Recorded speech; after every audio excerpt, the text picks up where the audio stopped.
The History of Slavery. Chapter 9. African Slave Trade in the 18th Century. Sir John Hawkins was the first Englishman who transported slaves from Africa to America. This was in 1562. His adventures are recorded by Hakluyt, a contemporary historian. He sailed from England in October 1562 for Sierra Leone, and in a short time obtained possession of 300 Negroes, partly by the sword and partly by other means. He proceeded directly to Hispaniola and exchanged his cargo for hides, ginger, sugar, etc., and arrived in England after an absence of 11 months. The voyage was very prosperous and brought great profit to the adventurers. This success excited the avarice of his countrymen. In the next year, Hawkins sailed for Guinea with 3 ships. The history of this voyage is related at large in Hakluyt's collections by a person who sailed with Hawkins. They landed at a small island on the coast to see if they could take any of the inhabitants. 80 men, with arms and ammunition, started on the hunt, but the natives flying into the woods, they returned without success. A short time after, they proceeded to another island, called Sambula. In this island, says the narrator, we stayed certain days, going every day on shore to take the inhabitants, with burning and spoiling their towns. Hawkins made a third voyage in 1568, with 6 ships, which, it seems, terminated most miserably, and put a stop for some years to the traffic. The first attempt by the British to establish a regular trade on the African coast was made in the year 1618, when James I granted an exclusive charter to Sir Robert Rich and some other merchants of London for raising a joint stock company to trade to Guinea. The profits not being found to answer their expectations, the charter was suffered to expire. In 1631, Charles I granted a second charter to Richard Young, Sir Kenelm Digby, and sundry merchants to enjoy the exclusive trade to the coast of Guinea, between Cape Blanco and the Cape of Good Hope, for a period of 31 years. As the English had by this time begun the settlement of plantations in the West Indies, Negroes were in general demand, and the company erected on the African coast forts and warehouses to protect their commerce. Private adventurers and interlopers of all nations broke in upon them and forced the trade open, and so it continued until after the restoration of Charles II.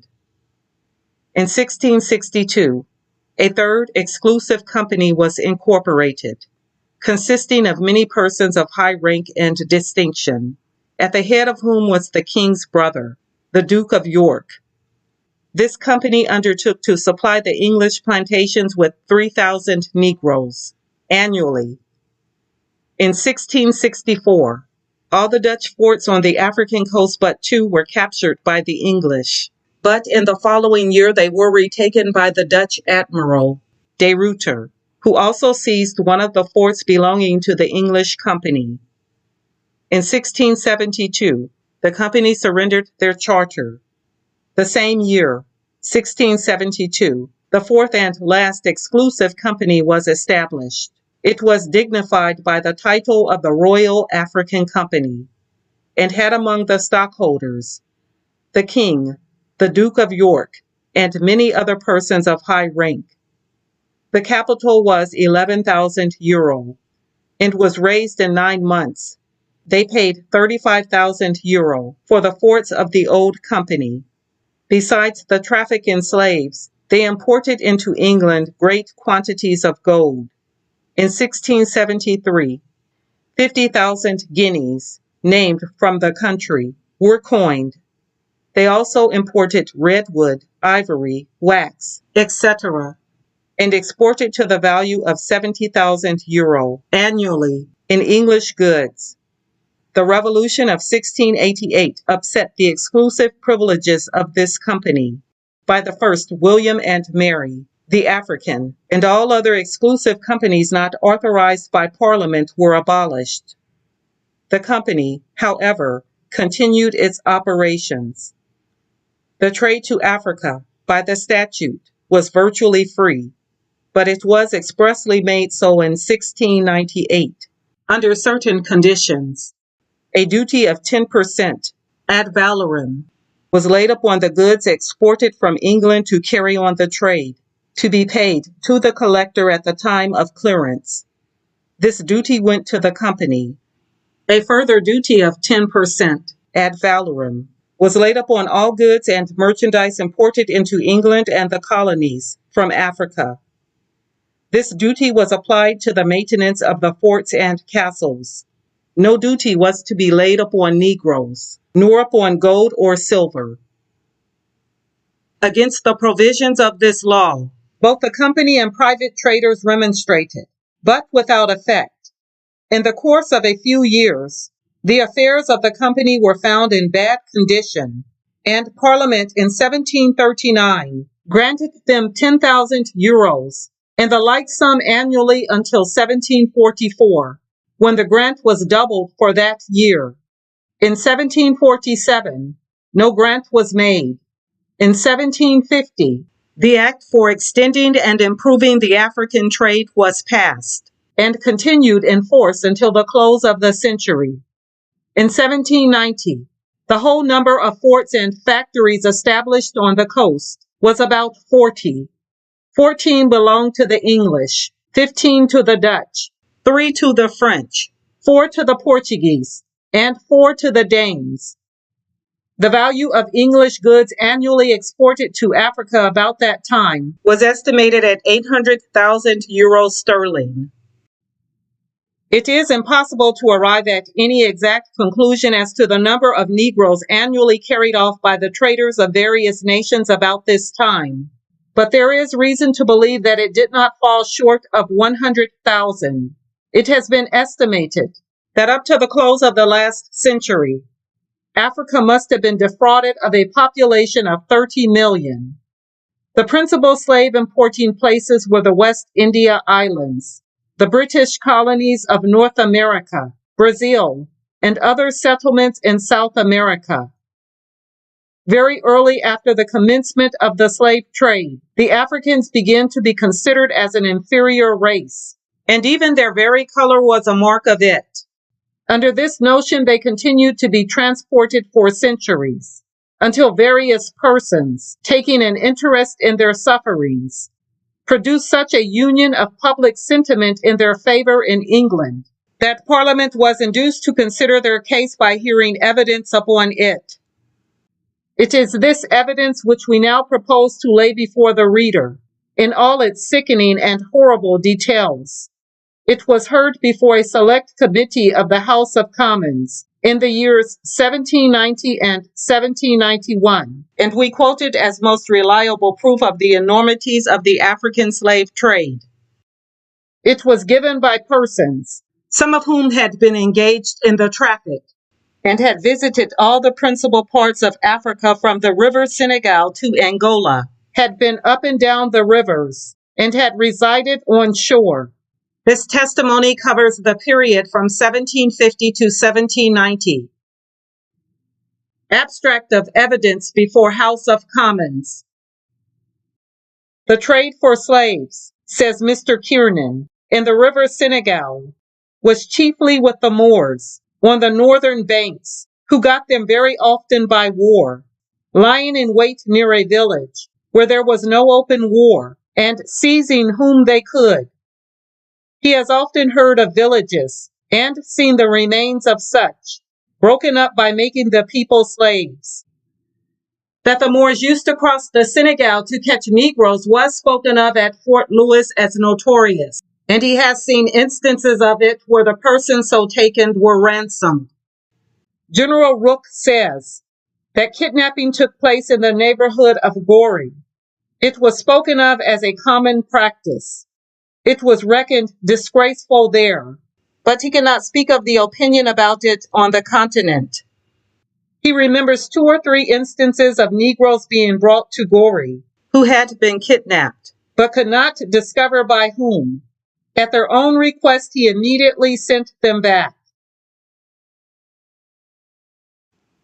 Mr. Dalrymple found that the great droves, kafilas or caravans of slaves brought from inland by way of Galim to Senegal and Gambia, were prisoners of war. Those sold to vessels at Gori and near it were procured either by the grand pillage, the lesser pillage, or by robbery of individuals, or in consequence of crimes. The grand pillage is executed by the king's soldiers, from 300 to 3,000 at a time, who attack and set fire to a village, and seize the inhabitants as they can. The smaller parties generally lie in wait about the villages and take off all they can surprise, which is also done by individuals who do not belong to the king, but are private robbers. These sell their prey on the coast, where it is well known no questions as to the means of obtaining it are asked.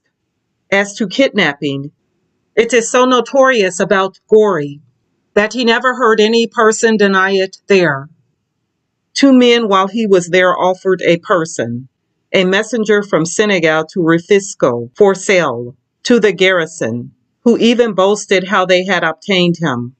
Many also were brought to Gori while he was there, procured in the same manner. These depredations are also practiced by the Moors. He saw many slaves in Africa who told him they were taken by them, particularly 3, one of whom was a woman, who cried very much and seemed to be in great distress. The 2 others were more reconciled to their fate. Captain Wilson says that slaves are either procured by intensive wars, or by kings breaking up villages, or crimes real or imputed, or kidnapping.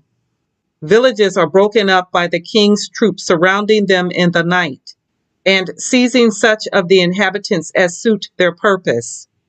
This practice is most common when there is no war with another state.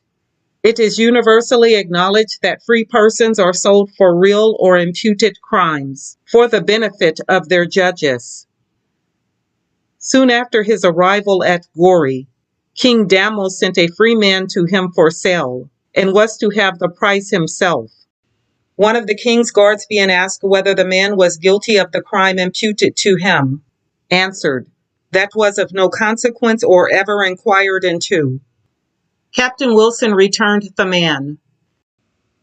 Kidnapping was acknowledged by all he conversed with to be generally prevalent. It is the first principle of the natives, the principle of self-preservation, never to go unarmed while a slave vessel is on the coast, for fear of being stolen. When he has met them thus armed, and inquired of them, through his interpreter, the reason of it, they have pointed to a French slave vessel then lying at Portudal, and said their fears arose from that quarter. As a positive instance, he says, a courier of Captain Lacey's, his predecessor, though a Moor, a free man, and one who spoke the French language fluently, was kidnapped as he was traveling on the continent with dispatches on His Britannic Majesty's account, and sold to a French vessel, from which he, Captain Wilson, after much trouble, actually got him back.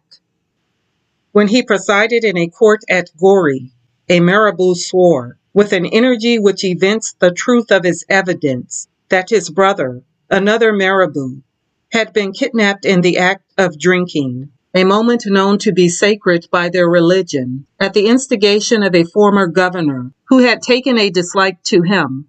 This was a matter notorious at Gori.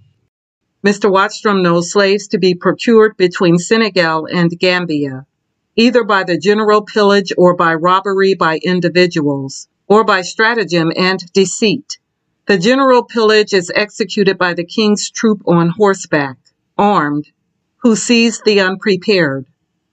Mr. Wattstrom, during the week he was at Joel, accompanying one of those embassies which the French governor sends yearly with presents to the black kings to keep up the slave trade, saw parties sent out for this purpose by King Barbazan almost every day, These parties went out generally in the evening and were armed with bows and arrows, guns, pistols, sabres, and long lances. The king of Salem practices the pillage also. Mr. Wattstrom saw 27 slaves from Salem, 23 of whom were women and children, thus taken. He was told also by merchants at Goree that King Damo practices the pillage in like manner. Robbery was a general way of taking single slaves. He once saw a woman and a boy in the slavehold at Goree. The latter had been taken by stealth from his parents in the interior parts above Cape Rouge, and he declared that such robberies were very frequent in his country. The former at Rufisco from her husband and children. He could state several instances of such robberies. He very often saw Negroes thus taken brought to Goree. Ganna of Descartes was a noted man-stealer, and employed as such by the slave merchants there, as instances of stratagem employed to obtain slaves. He relates that a French merchant, taking a fancy to a Negro, who was on visit to Descartes, persuaded the village, for a certain price, to seize him. He was accordingly taken from his wife, who wished to accompany him, but the Frenchman had not merchandise enough to buy both. Mr. Wattstrom saw this Negro at Goree, the day he arrived from Descartes, chained, and lying on the ground, exceedingly distressed in his mind. The king of Salem also prevailed on a woman to come into his kingdom and sell him some millet. On her arrival, he seized and sold her to a French officer, with whom Mr. Wattstrom saw this woman every day while at Goree. Mr. Wattstrom was on the island of St. Louis, up the Senegal also, and on the continent near the river, and says that all the slaves sold at Senegal are brought down the river, except those taken by the robbery of the Moors in the neighborhood, which is sometimes conducted by large parties, in what are called petty wars. Captain Hill saw, while lying between Goree and the continent, the natives, in an evening, often go out in war dresses, as he found, to obtain slaves for King Damo, to be sold. The reason was that the king was then poor, not having received his usual dues from us. He never saw the parties that went out return with slaves, but has often seen slaves in their huts tied back to back. He remembers also that some robbers once brought him a man, bound, on board the Zephyr to sell, but he, Captain Hills, would not buy him, but suffered him to escape. The natives on the continent opposite to Goree all go armed, he imagines, for fear of being taken. When in the river Gambia, wanting servants on board his ship, he expressed a wish for some volunteers. A black pilot in the boat called two boys who were on shore, carrying baskets of shallots, and asked Captain Hills if they would do, in which case he would take them off and bring them to him. This he declined. From the ease with which the pilot did it, he concludes this was customary. The black pilot said the merchantmen would not refuse such an offer. He apprehends these two boys were free people, from the pilot's mode of speaking and from his winking, implying that it was an illicit thing. A boy, whom he brought from the merchants in the same river, had been carried in the night from his father's house, where a skirmish had happened, in which he believes he saw both his parents, but he well remembers that one was killed. The boy said many were killed, and some taken. Mr. Ellison spoke the Mandingo language, in consequence of which he has often conversed with slaves from the Gambia, to which river he made 3 voyages, and they universally informed him that they had been stolen and sold. The natives up the river Scathis informed Mr. Bowman that they had got 2 women and a girl, whom they then brought him, in a small town which they had surprised in the night. That others had got off, but they expected the rest of the party would bring them in 2 or 3 days. When these arrived, they brought with them 2 men whom Mr. Bowman knew and had traded with formerly. Upon questioning them, he discovered the women he had brought to be their wives. Both men and women informed him that the war men had taken them while asleep. The war men used to go out, Mr. Bowman says, once or twice in 8 or 10 days, while he was at Scaffis. It was their constant way of getting slaves, he believed, because they always came to the factory before setting out and demanded powder, ball, gun flints, and small shot, also rum, tobacco, and a few other articles. When supplied, they blew the horn, made the war cry, and set off. If they met with no slaves, they would bring him some ivory and cam wood. Sometimes he accompanied them a mile or so, and once joined the party, anxious to know by what means they obtained the slaves. Having traveled all day, they came to a small river, when he was told they had but a little way farther to go. Having crossed the river, they stopped till dark. Here Mr. Bowman, it was about the middle of the night, was afraid to go farther, and prevailed on the king's son to leave him a guard of 4 men. In half an hour he heard the war cry, by which he understood they had reached a town. In about half an hour more they returned, bringing from 25 to 30 men, women, and children, some of the latter at the breast. At this time he saw the town in flames. When they had recrossed the river, it was just daylight, and they reached Scaffis about midday. The prisoners were carried to different parts of the town. They are usually brought in with strings around their necks, and some have their hands tied across. He never saw any slaves there who had been convicted of crimes. He has been called up in the night to see fires, and told by the townspeople that it was war carrying on. Whatever rivers he traded in, such as Sierra Leone, junk, the Little Cape Mount, he has usually passed burnt and deserted villages, and learned from the natives in the boat with him that war had been there, and the natives had been taken in the manner as before described, and carried to the ships. He has also seen such upon the coast, while trading at Grand Bassa. He went on shore with 4 black traders to the town a mile off. On the way there was a town deserted, with only 2 or 3 houses standing, which seemed to have been a large one, as there were 2 fine plantations of rice ready for cutting down. A little farther on they came to another village in much the same state. He was told that the first town had been taken by war, there being many ships then lying at Bassa. The people of the other had moved higher up in the country for fear of the white men. In passing along to the trader's town, he saw several villages deserted. These, the natives said, had been destroyed by war, and the people taken out and sold. Sir George Young found slaves to be procured by war, by crimes, real or imputed, by kidnapping, which is called panniering. And a 4th mode was the inhabitants of one village seizing those of another weaker village, and selling them to the ships. He believes, from 2 instances, that kidnapping was frequently practiced up Sierra Leone River.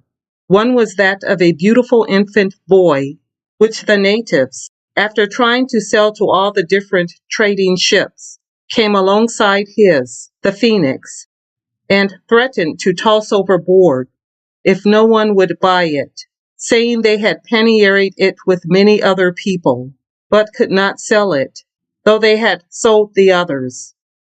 He purchased it for some wine. The second was, a captain of a Liverpool ship had got, as a temporary mistress, a girl from the king of Sierra Leone, and instead of returning her on shore on leaving the coast, as is usually done, he took her away with him. Of this the king complained to Sir George Young very heavily, calling his action panniering by the whites. The term panniering seemed to be a word generally used all along the coast where he was, not only among the English, but the Portuguese and Dutch. Captain Thompson also says that at Sierra Leone he has often heard the word panniering. He has heard also that this word, which is used on other parts of the coast, means kidnapping or seizing of men. Slaves, says Mr. Town, are brought from the country very distant from the coast. The king of Barra informed Mr. Town that on the arrival of a ship, he has gone 300 miles up the country with his guards and driven down captives to the seaside. From Maraba, king of the Mandingos, he has heard that they had marched slaves out of the country some 100 miles, that they had gone wood wranging to pick up every one they met with, whom they stripped naked, and, if men, bound, but if women, brought down loose. This he heard from themselves, and also that they had often went to war with the Bullam nation, on purpose to get slaves. They boasted that they should soon have a fine parcel for the shallops, and the success often answered. Mr. Town has seen the prisoners, the men bound, the women and children loose, driven for sale to the water side. He has also known the natives to go in gangs, marauding and catching all they could. In the Galenas River, he knew 4 blacks seize a man who had been to the seaside to sell 1 or more slaves. This man was returning home with the goods received in exchange for these, and they plundered him, stripped him naked, and brought him to the trading shallop, which Mr. Town commanded, and sold him there. He believes the natives also sometimes become slaves in consequence of crimes, as well as that it is no uncommon thing on the coast to impute crimes falsely for the sake of selling the persons so accused. Footnote. Palaver, an African word, which signifies conference of the natives on any public subject, or as in this place, accusations and trials. Several respectable persons at Bont's Island, and to windward of it, all told Mr. Town that it was common to bring on palavers to make slaves, and he believes it from the information of the slaves afterwards, when brought down the country and put on board the ships.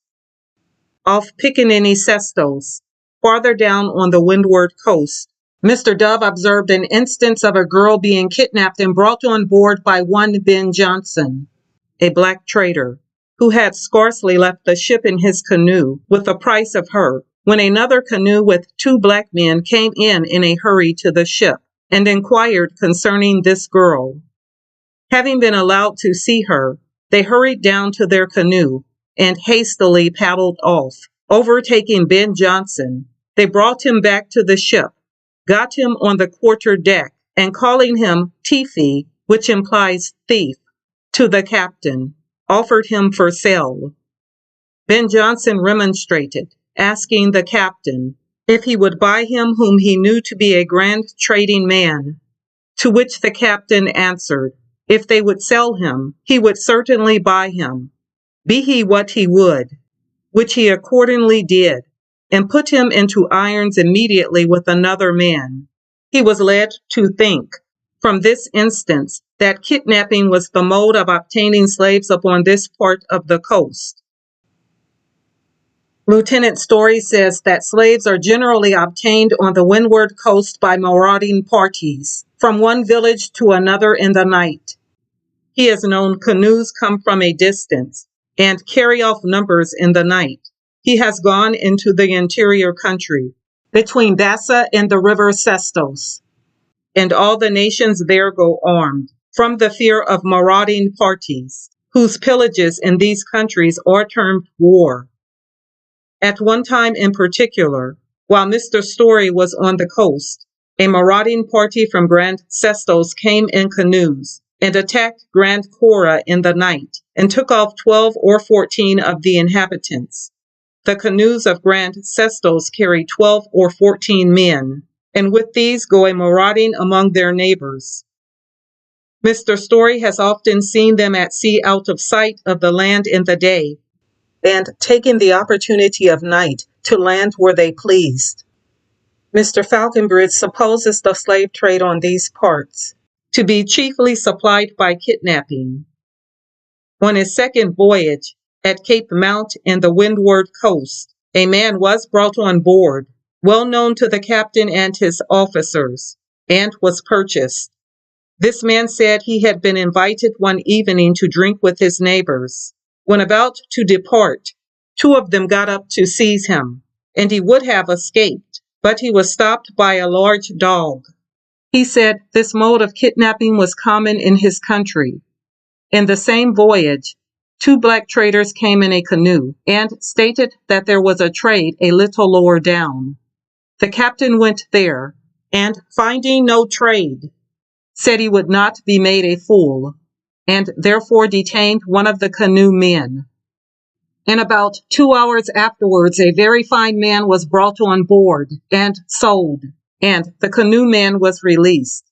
He was informed by the black pilot that this man had been surrounded and seized on the beach, from whence he had been brought to the ship and sold. Lieutenant Simpson says, from what he saw, he believes that the slave trade is the occasion of wars among the natives. From the natives of the Windward Coast, he understood that the villages were always at war, and the black traders and others gave a reason for it, that the kings wanted slaves. If a trader canoe, alongside Mr. Simpson's ship, saw a larger canoe coming from a village they were at war with, they instantly fled, and sometimes without receiving the value of their goods. On inquiry, he learned their reasons to be that if taken, they would have been made slaves. Mr. Howe states that when at Secunde, some order came from Cape Coast Castle. The same afternoon, several parties went out armed, and returned the same night with a number of slaves, which were put into the repository of the factory. Next morning he saw people who came to see the captives and to request Mr. Marsh, the resident, to release some of their children and relations. Some were released and part sent off to Cape Coast Castle. He had every reason to believe they had been obtained unfairly, as they came at an unseasonable time of the night, and from their parents and friends crying and begging their release. He was told as much from Mr. Marsh himself, who said he did not mind how they got them, for he purchased them fairly. He cannot tell whether this practice subsisted before, but when he has gone into the woods, he has met 30 or 40 natives, who fled always at his appearance, although they were armed. Mr. Marsh said they were afraid of his taking them prisoners. The same Mr. Marsh made no scruple also of shewing him the stores of the factory. They consisted of different kinds of chains made of iron, as likewise an instrument made of wood, about 5 inches long, of an inch in diameter, or less, which he was told by Mr. Marsh was thrust into a man's mouth horizontally, and tied behind to prevent him from crying out when transported at night along the country. Dr. Trotter says that the natives of these parts are sometimes slaves of crimes, but the greater part of the slaves are what are called prisoners of war. Of his whole cargo, he recollects only 3 criminals, 2 sold for adultery, and 1 for witchcraft, whose whole family shared his fate.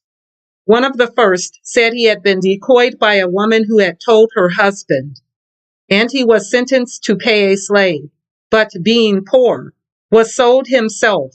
Such stratagems are frequent. The 4th mate of Dr. Trotter's ship was so decoyed and obliged to pay a slave under the threat of stopping trade. The last said he had had a quarrel with a kabasher, or great man, who in revenge accused him of witchcraft and sold him and his family for slaves. Dr. Trotter, having often asked Accra, a principal trader at Lehu, what he meant by prisoners of war, found they were such as were carried off by a set of marauders, who ravaged the country for that purpose. The Bushmen making war to make trade, that is, to make slaves, was a common way of speaking among the traders. The practice was also confirmed by the slaves on board, who showed by gestures how the robbers had come upon them. And during their passage from Africa to the West Indies, some of the boy slaves played a game, which they called slave taking, or bush fighting, showing the different maneuvers thereof in leaping, sallying, and retreating. Inquiries of this nature put to women were answered only by violent bursts of sorrow.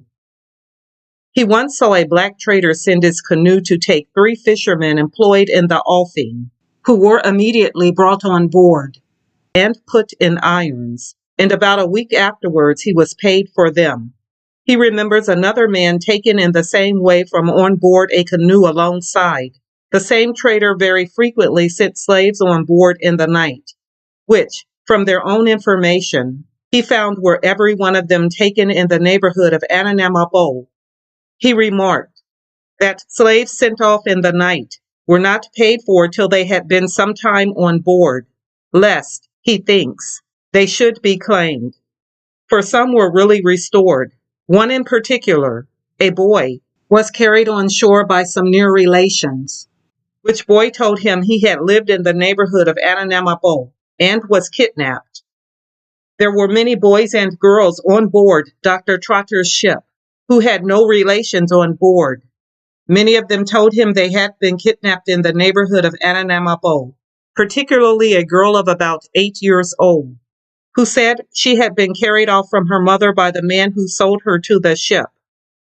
Mr. Falconbridge was assured by the Reverend Philip Kwaku, chaplain at the Cape Coast Castle on the Gold Coast, that the greatest number of slaves were made by kidnapping. He has heard that the men on this part of the coast dress up and employ women to entice young men, that they may be convicted of adultery and sold. Lieutenant Simpson heard at Cape Coast Castle and other parts of the Gold Coast repeatedly from the black traders that the slave trade made wars and palavers. Mr. Kwaku, chaplain at Cape Coast Castle, informed him that wars were made in the interior parts for the sole purpose of getting slaves. There are 2 crimes on the Gold Coast which seem made on purpose to procure slaves: adultery and the removal of fetishes. Footnote: fetishes, certain things of various sorts, to which the superstition of the country has ordered, for various reasons, an attention to be paid. As to adultery, he was warned against any woman not pointed out to him, for that the kings kept several who were sent out to allure the unwary. As to fetishes, consisting of pieces of wood, old pitchers, kettles, and the like, laid in the pathways, he was warned to avoid displacing them, for if he should, the natives who were on the watch would seize him and, as before, exact the price of a man-slave. These baits are laid equally for natives and Europeans, but the former are better acquainted with the law, and consequently more upon their guard. Mr. Ellison says that while one of the ships he belonged to, namely the Breton, was lying in Benin River, Captain Lima Lima, a Benin trader, came on board to receive his customs. This man being on the deck, and happening to see a canoe with 3 people in it crossing the river, dispatched one of his own canoes to seize and take it. Upon overtaking it, they brought it to the ship. It contained 3 persons, an old man and a young man and a woman. The chief mate bought the 2 latter, but the former, being too old, was refused. Upon this, Lima ordered the old man into the canoe, where his head was chopped off, and he was thrown overboard. Lima had many war canoes, some of which had 6 or 8 swivels. He seemed to be feared by the rest of the natives. Mr. Ellison did not see a canoe out on the river while Lima was there, except this, and if they had known he had been out, they would not have come. He discovered by signs that the old man killed was the father of the 2 other Negroes, and that they were brought there by force. They were not the subjects of Lima. At Bonny, says Mr. Falconbridge, the greatest number of slaves come from inland. Large canoes, some having a 3 or 4 pounder lashed on their bows, go to the up country, and in 8 or 10 days return with great numbers of slaves.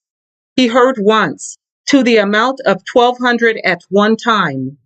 The people in these canoes have generally cutlasses and a quantity of muskets, but he cannot tell for what use. Mr. Falconbridge does not believe that many of these slaves are prisoners of war, as we understand the word war. In Africa, a piratical expedition for making slaves is termed war. A considerable trader at Bonny explained to him the meaning of this word, and said that they went in the night, set fires to towns, and caught the people as they fled from the flames. The same trader said that this practice was very common. In the same voyage, an elderly man brought on board said, through the interpreter, that he and his son were seized as they were planting yams by professed kidnappers, by which he means persons who make kidnapping their constant practice.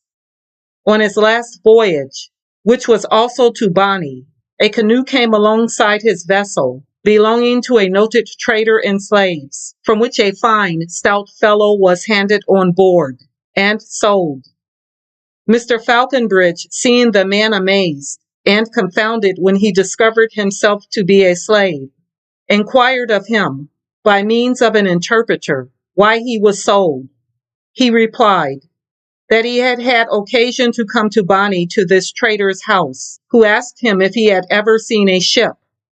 Replying no, the trader said he would treat him with the sight of one. The man consented, saying he was thereupon brought on board, and thus treacherously sold. All the slaves Mr. Falconbridge ever talked to by means of interpreters said they had been stolen. Mr. Douglas, when ashore at Bonny Point, saw a young woman come out of the wood to the waterside to bathe. Soon afterwards, 2 men came from the wood, seized, bound, and beat her for making resistance, and bringing her to him, Mr. Douglas desired him to put her on board, which he did. The captain's orders were, when anybody brought down slaves, instantly to put them off to the ship. When a ship arrives at Bonny, the king sends his war canoes up the rivers, where they surprise all they can lay hold of. They had a young man on board, who was thus captured, with his father, mother, and 3 sisters. The young man afterwards in Jamaica, having learned English, told Mr. Douglas the story, and said it was a common practice. These war canoes are always armed. The king's canoes come with slaves openly in the day, others in the evening, with 1 or 2 slaves bound, lying in the boat's bottom, covered with mats. Mr. Morley states that in Old Caliber, persons are sold as slaves for adultery and theft. On pretense of adultery, he remembers a woman sold. He has been told also by the natives at Caliber that they took slaves in what they call war, which he found was putting the villages in confusion and catching them as they could. A man on board the ship he was in showed how he was taken at night by surprise, and said his wife and children were taken with him, but they were not in the same ship. Mr. Morley had reason to think from the man's words that they took nearly the whole village, that is, all those that could not get away. Captain Hall says, when a ship arrives at Old Caliber or the river Del Rey, the traders always go up in the country for slaves. They go in their war canoes and take with them some goods, which they get previously from the ships. He has seen from 3 to 10 canoes in a fleet, each with 40 to 60 paddlers, and 20 to 30 traders and other people with muskets. suppose one to each man, with a 3 or 4 pounder lashed on the bow of the canoe. They are generally absent from 10 to 3 weeks, when they return with a number of slaves pinioned or chained together. Captain Hall has often asked the mode of procuring slaves inland, and has been told by the traders that they have been got in war and sold by the persons taking them. Mr. J. Parker says, he left the ship to which he belonged at Old Caliber, where being kindly received by the king's son, he stayed with him on the continent for 5 months. During this time he was prevailed upon by the king's son to accompany him to war. Footnote: the reader is requested to take notice that the word war, as adopted in the African language, means in general robbery or a marauding expedition for the purpose of getting slaves. Accordingly, having fitted out and armed the canoes, they went up the river Caliber. In the daytime they lay under the bushes when they approached a village, but at night flew up to it, and took hold of every one they could see. These they handcuffed, brought down to the canoes, and so proceeded up the river till they got to the amount of 45, with whom they returned to New Town, where, sending to the captains of the shipping, they divided them among the ships. About a fortnight after the expedition, they went again, and were out 8 or 9 days, plundering other villages up the river. They seized on much the same number as before, brought them to New Town, gave the same notice, and disposed of them as before among the ships. They took man, woman, and child, as they could catch them in the houses, and except suckling children, who went with their mothers. There was no care taken to prevent the separation of the children from the parents when sold. When sold to the English merchant, they lamented and cried that they were taken away by force. The king at Old Caliber was certainly not at war with the people up this river, nor had they made any attack upon him. It happened that slaves were very slack in the back country at that time, and were wanted when he went on these expeditions. Mr. Falconbridge thinks crimes are falsely imputed for the sake of selling the accused. On the second voyage at the river Ambris, among the slaves brought on board was one who had the craw-craw, a kind of itch. He was told by one of the sailors that this man was fishing in the river when a king's officer, called Mambuka, wanted brandy and other goods in the boat, but having no slave to buy them with, accused this man of extortion in the sale of his fish, and after some kind of trial on the beach, condemned him to be sold. He was told by the boat's crew who were ashore when it happened, who told it as of their own knowledge. Beside the accounts just given, from what the above witnesses saw and heard on the coast of Africa as to the different methods of making slaves, there are others contained in the evidence, which were learned from the mouths of the slaves themselves after their arrival in the West Indies. The Moors, says Mr. Kierman, have always a strong inducement to go to war with the Negroes. Most of the European goods they obtain being got in exchange for slaves, hence desolation and waste. Mr. Town observes that the intercourse of the Africans with the Europeans has improved them in roguery to plunder and steal, and pick up one another to sell. Dr. Trotter asking a black trader what they made of their slaves when the French and English were not at war, was answered that when ships ceased to come, slaves ceased to be taken.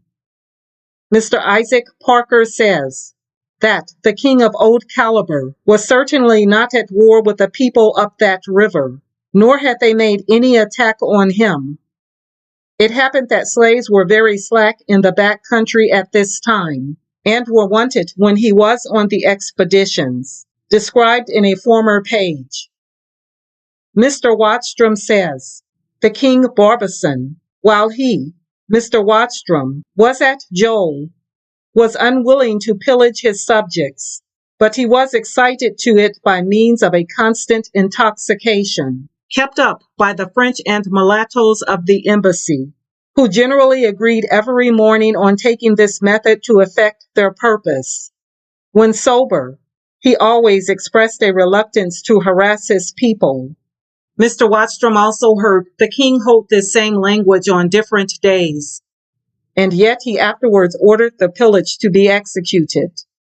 Mr. Wattstrom has no doubt but that he also pillages in other parts of his dominions, since it is the customs of the mulatto merchants, as both they and the French officers declare, when they want slaves, to go to the kings and excite them to pillages which are usually practiced on all that part of the coast. The French Senegal Company also, in order to obtain their complement of slaves, had recourse to their usual method on similar occasions, namely, of bribing the Moors and supplying them with arms and ammunition to seize King Dalmami's subjects. By January 12, 1788, when Mr. Wattstrom arrived at Senegal, 50 had been taken, whom the king desired to ransom, but they had all been dispatched to Cayenne. Some were brought in every day afterwards and put in the company's slave hold in a miserable state, the greater part being badly wounded by sabres and musket balls. The director of the company conducted Mr. Wattstrom there with Dr. Sparman, whom he consulted as a medical man in their behalf. Mr. Wattstrom particularly remembers one lying in his blood, which flowed from a wound made by a ball in his shoulder. Mr. Dalrymple understood it common for European traders to advance goods to chiefs, to induce them to seize their subjects or neighbors. Not one of the mulatto traders at Goree ever thought of denying it. Mr. Bowman, having settled at the head of Scassus River, informed the king and others that he has come to reside as a trader, and that his orders were to supply them with powder and ball, and encourage them to go to war. They answered they would go to war in 2 or 3 days. By this time they came to the factory, said they were going to war, and wanted powder, ball, rum, and tobacco. When these were given them, they went off to the number of from 25 to 30, and in 6 or 7 days, a part of them returned with 3 slaves. In 1769, says Lieutenant Story, Captain Patterson, of a Liverpool ship, lying off Bristol town, set 2 villages at variance, and bought prisoners, near a dozen, from both sides. Mr. Morley owns, with shame, that he has made the natives drunk in order to buy a good man or woman slave, to whom he found them attached. He has seen this done by others.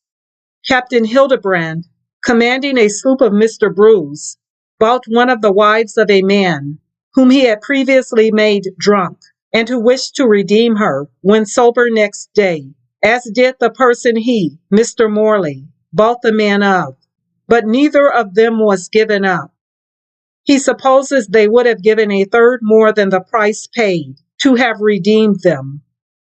Sir George Young says that when at Anamaboe, at Mr. Brew's, a very great merchant there, Mr. Brew had 2 hostages, king's sons, for payment for arms, and all kinds of military stores, which he had supplied to the 2 kings, who were at war with each other, to procure slaves for at least 6 or 7 ships, then lying in the road.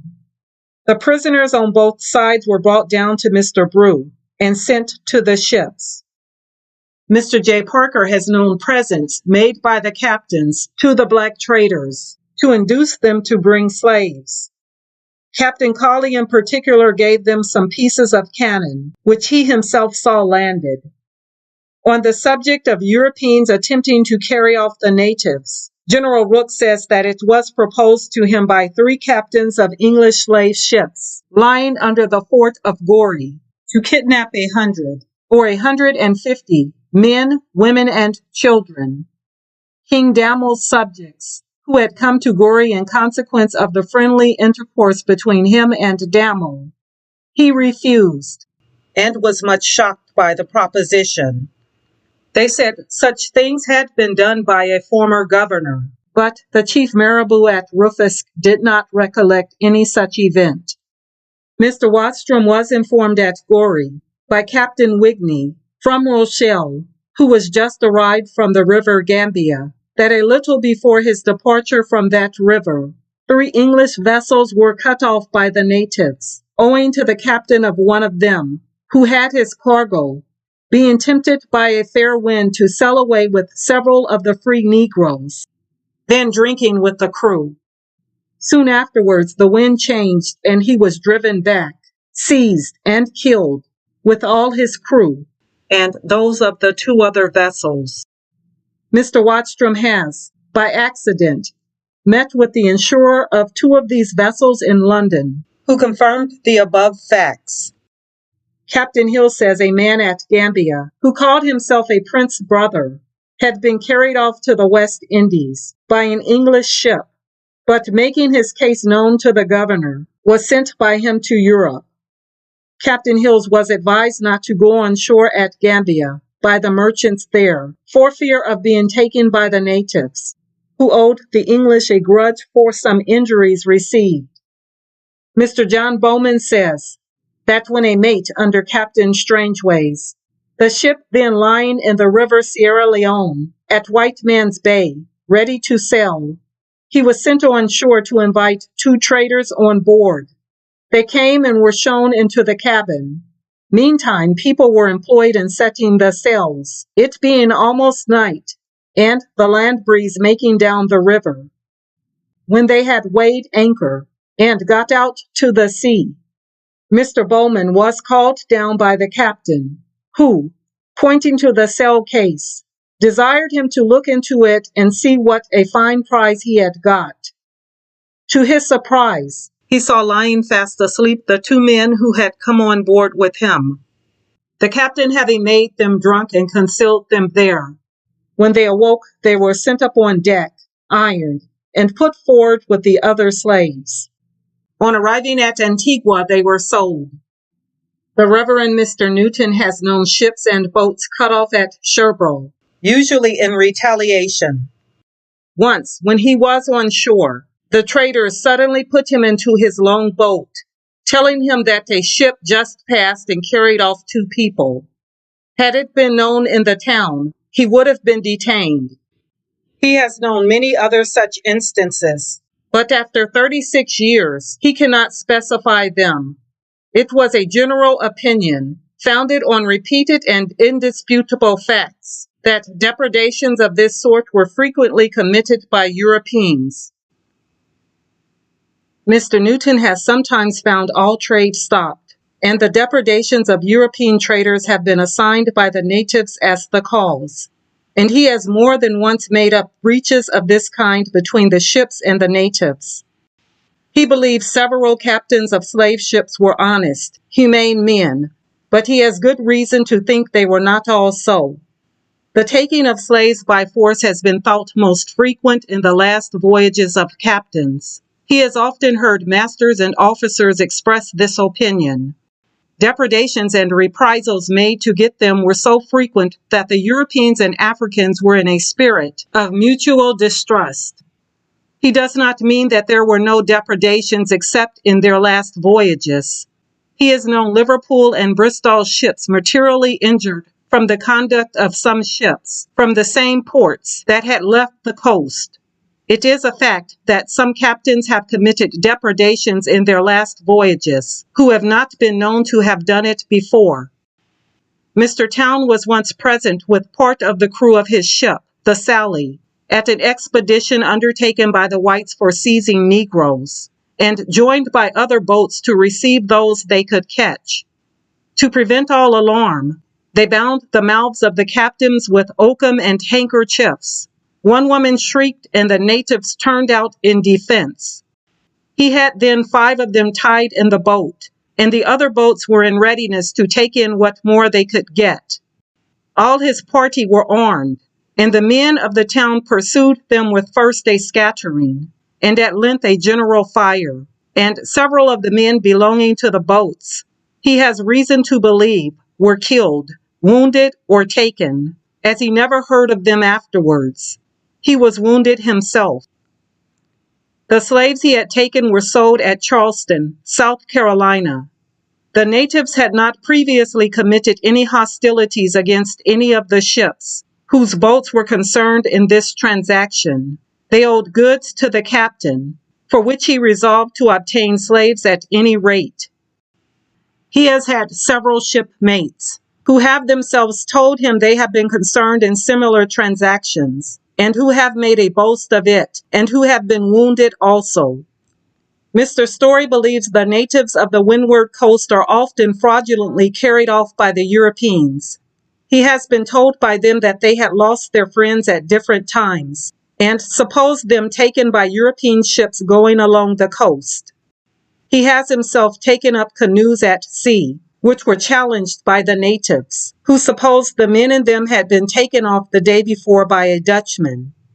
When once at an anchor in his boat, between the river Sestos and Setra Crew, he prevented the crew of a long boat belonging to a Dutchman then lying offshore from being cut off by the natives, who gave as a reason for their intentions that a ship of that country some days before had taken off 4 men belonging to the place.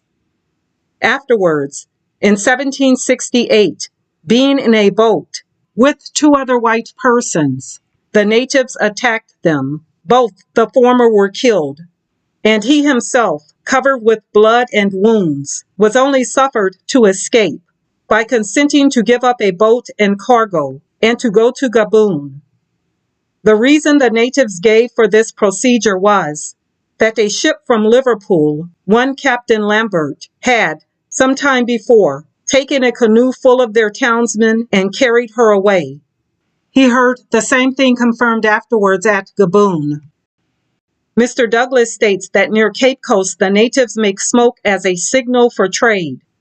On board his ship, the Warwick Castle, they saw the smoke and stood inshore, which brought off many canoes. Pipes, tobacco, and brandy were got on deck to entice the people in them on board. The gratings were unlaid, the slave room cleared, and every preparation made to seize them, who only could be prevailed on to come up the ship's side, who stood in the main chains. But on the seamen approaching them, they jumped off, and the canoes all made for the shore.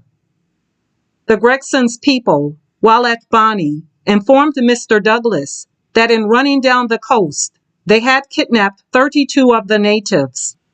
He saw slaves on board that ship when she came in, and it is not customary for ships bound to Bonny to stop and trade by the way. Mr. Howe says that abreast of Cape Lahu, several canoes came alongside His Majesty's ship, Grampus, and on coming on board informed the captain that an English Guinea trader, a fortnight before, had taken off 6 canoes with men, who had gone off to them with provisions for trade. On coming to Apollonia, he was also told by Mr. Buchanan, the resident there, that a Guinea man, belonging to one Griffith, an English man, and a notorious traitor and kidnapper, between Cape Lahu and Apollonia, was then in that latitude. Captain Hall was told by Captain Jeremiah Smith that in 1771, a Captain Fox had taken off some people from the windward coast. He says also that the boat's crew of the Venus, Captain Smith, which had been sent to Fernando Po for yams from Calabar, enticed a canoe to come alongside that had about 10 men in her. As soon as she got near, the boat's crew fired into her, on which they jumped overboard. Some were wounded, and one was taken out of the water and died in less than an hour in the boat. 2 others were taken up unhurt and carried to Old Calabar to the ship. Captain Smith was angry at the officer for this procedure and sent back the 2 men to the bay from whence they had been taken.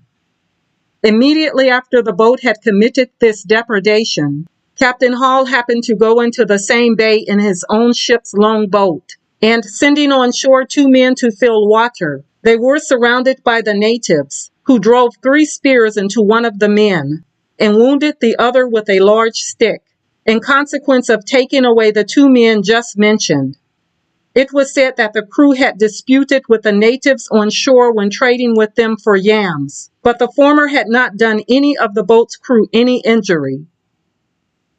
Mr. Ellison knew 2 slaves taken from the island of Fernando Po by the Dobson's boat of Liverpool, and carried to Old Calabar, where the ship lay. He went to the same island for yams a few days after the transaction, and fired, as the usual signal, for the natives to bring them. Seeing some of them peep through the bushes, he wondered why they would not come to the boat. He accordingly swam on shore. When some of the islanders came round him, an old man showed, by signs, that a ship's boat had stolen a man and woman. He was then soon surrounded by numbers, who presented darts to him, signifying that they would kill him if the man and woman were not brought back. Upon this, the people in the boat fired some shot, when they all ran into the woods. Mr. Ellison went to Calabar and told Captain Briggs he could get no yams, in consequence of the 2 people being stolen, upon which Captain Briggs told the captain of the Dobson there would be no more trade if he did not deliver up the people, which he at length did. As soon as the natives saw their countrymen, they loaded the boat with yams, goats, fowls, honey, and palm wine, and they would take nothing for them. They had the man and woman delivered to them, whom they carried away in their arms. The Dobson did not stay above 8, 10, or 12 days. This was the last trip her boat was to make, when they carried off the 2 slaves. Mr. Morley says that when off Taboo, 2 men came in a canoe alongside his vessel. One of them came up and sat on the netting, but would not come into the ship. The captain at length enticing him, intoxicated him so with brandy and laudanum, that he fell in upon the deck. The captain then ordered him to be put into the men's room, with a sentry over him. The other man in the canoe, after calling in vain for his companion, paddled off fast towards the shore. The captain fired several musket balls after him, which did not hit him. About 3 or 4 leagues farther down, 2 men came on board from another canoe. While they were on board, a drum was kept beating near the man who had been seized, to prevent his hearing them, or they him. He says again, in speaking of another part of the coast, that Captain Briggs' chief mate, in Old Calabar River, lying in ambush to stop the natives coming down the creek, pursued O'Rourke Robin John, who, jumping on shore, shot the mate through the head. He says also of another part of the coast that a Mr. Walker, master of a sloop, was on board the Jolly Prince, Captain Lambert, when the King of Nazareth stabbed the captain at his own table and took the vessel, putting all the whites to death, except the cook, a boy, and, he believes, 1 man. Captain Walker, being asked by the King of Nazareth, took this step, said it was on account of the people whom Matthews had carried off from Gaboon and Cape Lopez the voyage before. Walker escaped by knowing the language of the country. Mr. Morley sailed afterwards with the same Captain Matthews to Gaboon River, where the chief's sons came on board to demand what he had done with their sons, and the boys he had carried off, the same that Walker alluded to, and told him that if he dared to come on shore, they would have his head. As a farther corroboration that such practices as the above take place, it appears in evidence that the natives of the coast and islands are found constantly hovering in their canoes, at a distance, about such vessels as are passing by, shy of coming on board for fear of being taken off. But if they can discover that such vessels are not in the slave trade, but are men of war, they come on board readily, or without any hesitation, which they would not otherwise have done, and in numbers, and traversed the ships with as much confidence as if they had been on shore. Mr. Ellison says, when he was lying at Yanama Row in the Gambia, slaves were brought down. The traders raised the price. The captains would not give it, but thought to compel them by firing upon the town. They fired red-hot shot from the ship and set several houses on fire. All the ships, 7 or 8, fired. Mr. Falconbridge heard Captain Vickers of a Bristol ship say at Bonny, when his traders were slack, he fired a gun into or over the town to freshen their way. Captain Vickers told this to him and other people there at the time, but he has seen no instance of it himself. Mr. Isaac Parker says the Guinea captains lying in Old Caliber River fixed on a certain price and agreed to lie under a €50 bond if any one of them should give more for slaves than another, in consequence of which the natives did not readily bring slaves on board to sell at those prices, upon which the captains used to row guard at night, to take the canoes as they passed the ships, and so stopping the slaves from getting to their towns, prevent the traders from getting them. These they took on board the different ships, and kept them till the traders agreed to slave at the old prices.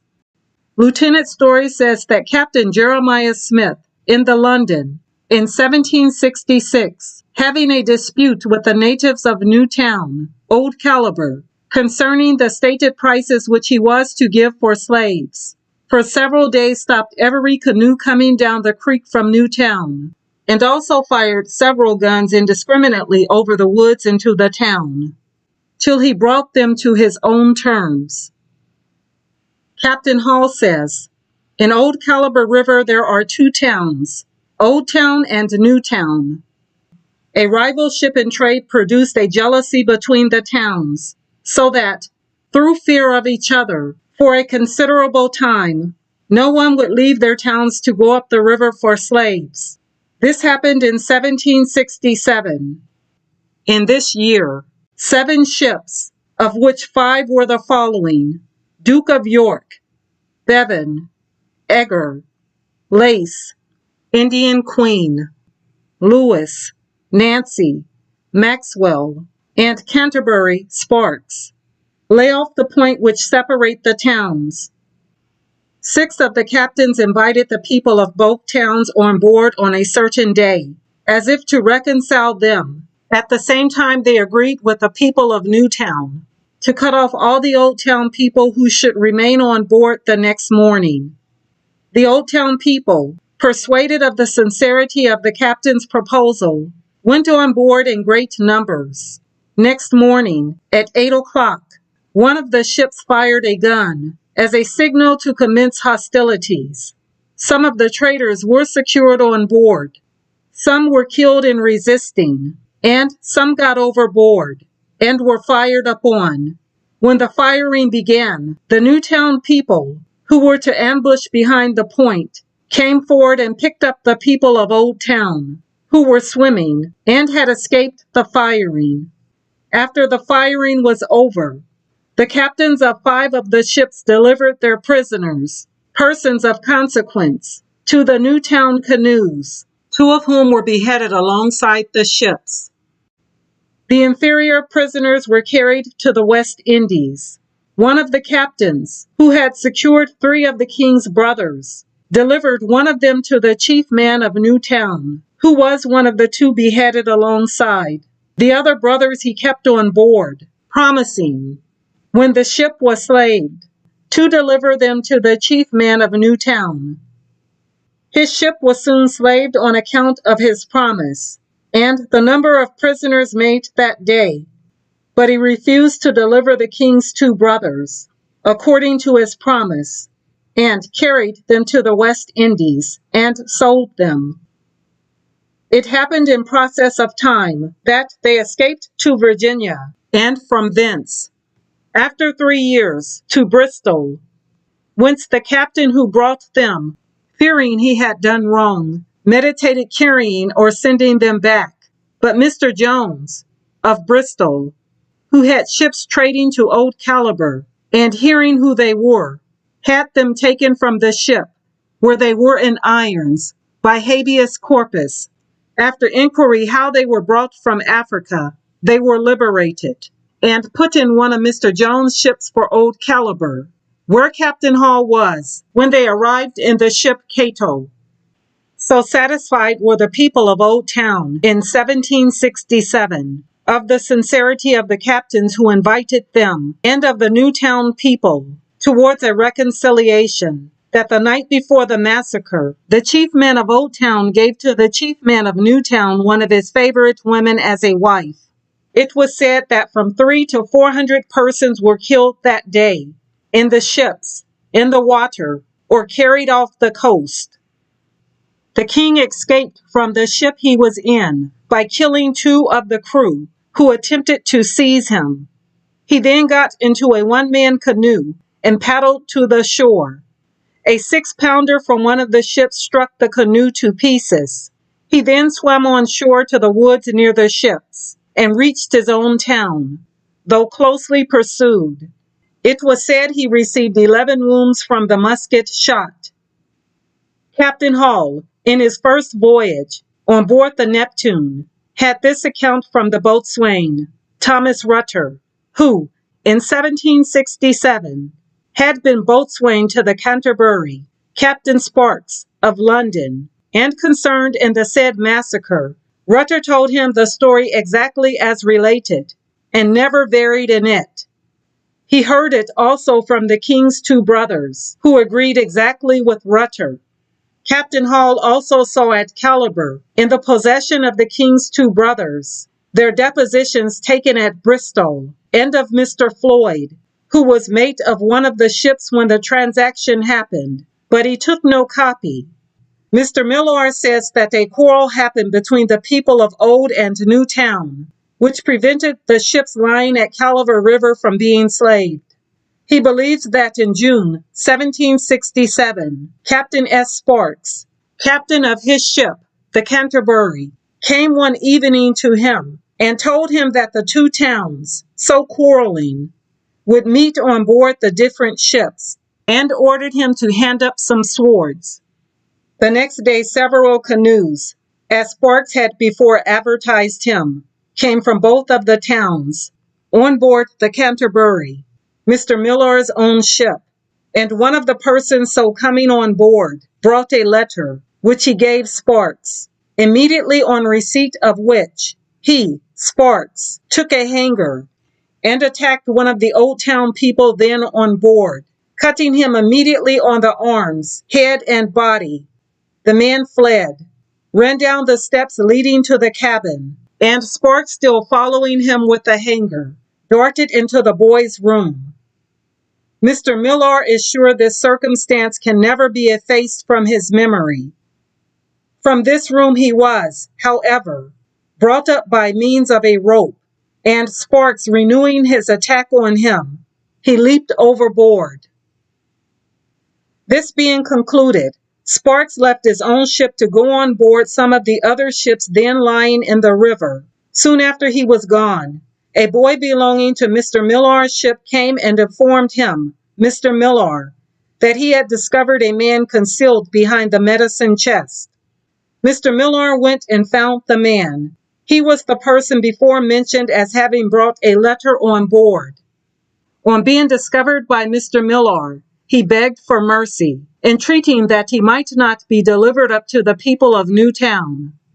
He was brought on the quarter deck, where were some Newtown people who would have killed him had they not been prevented. The man was then ironed and conducted into the room of the men slaves. Soon after this transaction, the captain returned and brought with him a Newtown trader named Willie Honesty.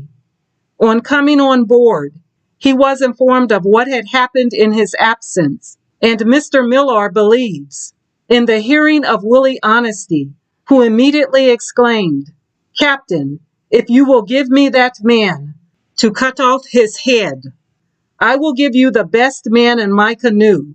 and you shall be slave the first ship.